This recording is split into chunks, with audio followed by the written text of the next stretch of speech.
Hi folks, and welcome to Talking Sports Science. In this presentation we're going to summarise the article Loading Recommendations for Muscle Strength, Hypertrophy and Local Endurance, a re-examination of the repetition continuum by Schoenfeld and colleagues. Loading recommendations are typically prescribed along what has come to be known as the repetition continuum. The repetition continuum proposes that the number of repetitions performed at a given magnitude of load will result in specific adaptations for strength, hypertrophy and local muscular endurance. Let's look at strength first.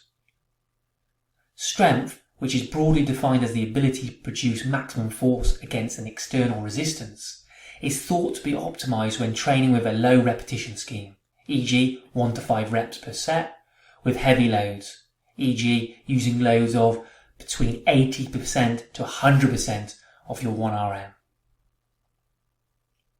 Moving on to hypertrophy. Muscle hypertrophy refers to the growth of muscle tissue and is thought to be optimized when a moderate repetition scheme, e.g. 8 to 12 repetitions per set, is used with moderate loads, e.g. 60% to 80% of your 1RM. Moving on to local muscular endurance. Local muscular endurance can be defined as the ability to resist muscular fatigue when using a sub-maximal resistance, and is thought to be optimized when using a high repetition scheme, e.g. above 15 repetitions per set, with light loads, e.g. below 60% of your 1RM. In their article, Schoenfeld and colleagues provide a very compelling review critically scrutinising the research on the repetition continuum. And from doing so, based on the evidence available, they propose new loading considerations, which we are now going to delve into, starting off with the strength considerations. Evidence supports the repetition continuum regarding muscular strength when determined by 1RM testing using dynamic constant resistance exercise. This can be attributed at least in part by the fact that the strength testing is typically carried out on exercises used in the research protocol.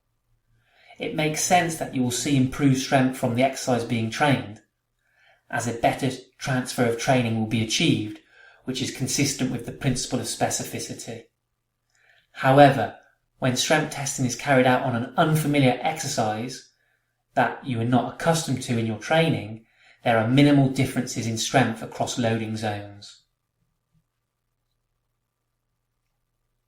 Moving on to hypertrophy.